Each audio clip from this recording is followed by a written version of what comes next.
So this is a piece that I'm going to read to you that I started a little while ago and just finished it today. It took a different twist and a different turn than I thought it would. And sometimes that's what happens as a writer. Sometimes we have to take risks. And with me thinking about what I was going to talk about today, I needed to take some kind of a risk with this piece, and I knew for some reason that this was the piece. And so I'm really, really pleased with it and hoping that I can relay the message to you guys that lies beneath the words within this piece. Again, it doesn't have a title.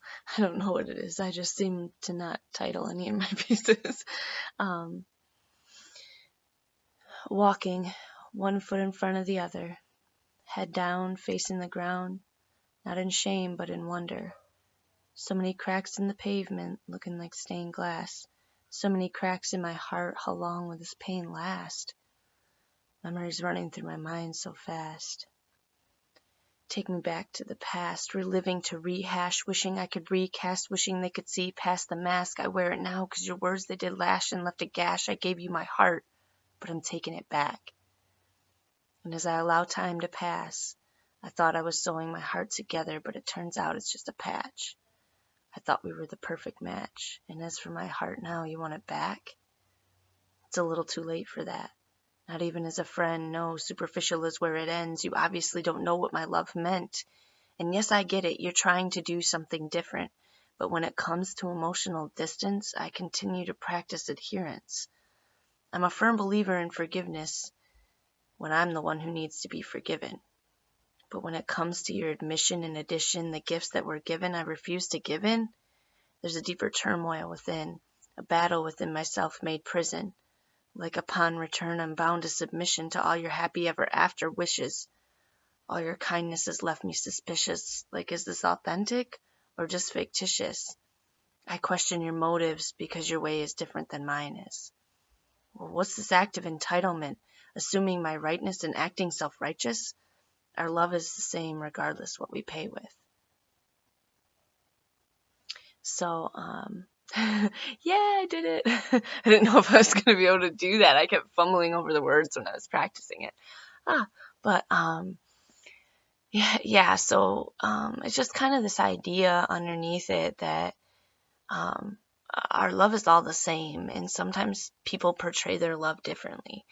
Some people buy people gifts, and some people like to spend time with people, and some people enjoy when people do things for them instead of them having to do it. Like coming home from a long day at work, and instead of having to do the dishes are already done, or the house is clean, or something like that. Some people show love in that way, and still, even so, like, some other people give love in different ways, and this is not an original idea by any means. I'm sure a lot of you have read the Love Languages book, and that's where I first got it from.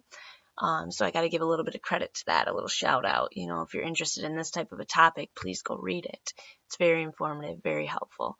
It's definitely increased the quality of all of my relationships, being able to think of things in this way.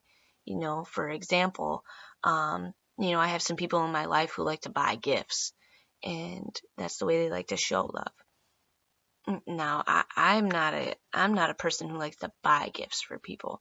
I will make gifts, and on a certain level of gift giving is the way that I show love, and that's wasn't something that was natural to me in my life. It was something that I acquired because of the people who like gifts, who are close to me. So that's the way that they receive love. And so, like myself, for example, I can give love in that way, but I don't really receive love in that way. I receive love in quality time. Like, I would so much rather you just do something with me than buy me something. But even in a sense, just like I wrote in that piece, you have to be able to accept other people's forms of love. So if somebody buys me something, I'm not going to be like, oh, whatever. It's going to be something that I appreciate and that I can understand, and I know that this is how they're trying to show me that they love me, and so, and that speaks volumes in itself. So, um, I want to encourage you to take that one person who's in your life who you are constantly thinking, what the hell are they thinking? um, and I want you to kind of try to see things from their point of view, and ask yourself, how do they show me love? Or maybe it's the person who's closest to you. Maybe it's not. Maybe it's just somebody who's not even that significant in your life, but maybe you just never really understood, like, you never really understood it or grasped it until now. What would happen if you tried to accept the way that other people show you love instead of trying to make them show you love in the way that you accept it? I think there'd be a huge difference in the quality of all of our relationships with each other. That's all I got for today, guys. I'm really starting to feel like this is coming together. So it's definitely helping me with my writing like I thought it would. And I'm really grateful for all of you who listen and comment on the stuff. Please comment if you listen, or at least push the like button, because I get it in my head sometimes that nobody listens and nobody gives a crap what I'm saying. So if you listen to it, leave a short comment or email me or text me or push the like button at least, please. I just, I want to know that this is reaching people and making a difference, because that's my main goal in it. Selfishly, I like the fact that I get to write every day and it keeps me active in that part of what I like to do. But it's more of a selfless thing. I would like to know if it's helping you or if it's not, or anything you want to see different, or maybe you got suggestions. Feel free to go ahead and leave them or let me know in whatever way you can communicate with me. All right, guys, I'll see you tomorrow. Bye.